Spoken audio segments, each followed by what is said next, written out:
Like ஓவராலா உங்களுக்கு ரொம்ப டார்ச்சரா இருந்தான்னு கேக்குறேன். பயங்கர டார்ச்சரா இருந்துச்சு. ஏன்னு தீபக் சொல்லுவாரு பாருங்க. இது ஒரு சீக்ரெட் மிஷன். மேனேஜ்மெண்ட்டை திக்கு முக்கு ஆட வைக்கணும். ஹாய் ஹலோ எல்லாருக்கும் வணக்கம் and welcome back to our channel. Big boss வீட்டுக்குள்ளே 3வது ப்ரோமோவை பற்றி இப்போ பேசலாம். 3வது ப்ரோமோவில் பார்த்தீங்கன்னா இந்த சீக்ரெட் டாஸ்க்கை பற்றி ரிவீல் பண்ணுறாரு நம்மளுடைய விஜய் சேதுபதி. அதுக்காக இந்த மேனேஜ்மெண்ட் சைடில் இருக்க எல்லாருமே எழுப்பி உங்களுக்கு எப்படி இருந்துச்சு, எந்த மாதிரி இருந்துச்சுன்னு நம்ம கேட்க மஞ்சரி வந்துட்டு சார் யார் எதுவாக நின்று எதுக்காக இப்படி பேசுகிறாங்கன்னே தெரியல அப்படின்னு சொல்கிறாங்க. ஜாக்லின் பயங்கர டார்ச்சராக இருந்துச்சு, எப்படா இவங்க நிறுத்துவாங்க, போய் படுத்து தூங்கலாம் அப்படின்ற மாதிரி இருந்துச்சு. அதுக்கப்புறமா நம்ம விபி அருண் அவர்களை எழுப்பி கேட்டதுக்கு சார் எனக்கே தெரில சார் எதுக்காக அவ்வளோ குழப்பம் வந்துச்சு அப்படின்னு அவர் சொல்கிறாரு.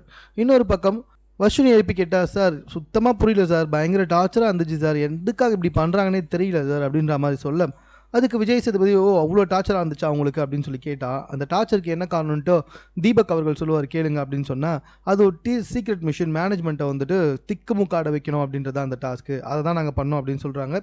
இதுக்கு நம்ம ராணவ் அண்ட் சத்யா 2 பேருமே வந்து செம்மையாக ஹாப்பியாக வராங்க. ஆனால் சுத்தமாக புரியலடே, இதெல்லாம் நாங்கள் ரொம்ப நாளாக பார்த்துட்டோம், எங்களுக்கு அப்போவே சீக்ரெட் மிஷன்றது தெரியும், அப்படி இருந்தோம் இப்போ இது எப்படி நாங்கள் வந்துட்டு அதிர்ச்சியாக ஆச்சரியமாக பார்க்க முடியும்ன்ட்டு நீங்கள் நினச்சி இதை ப்ரொமோவாக போகிறீங்கன்னே புரியல, வர வர ரொம்ப போர் வச்சுட்டு இருக்காங்கன்றது அவங்களுக்கு தெரியுதா இல்லையான்னு தெரியல. கமெண்ட்டில் நிறைய பேர் இதை தான் சொல்லிட்டு இருக்காங்க.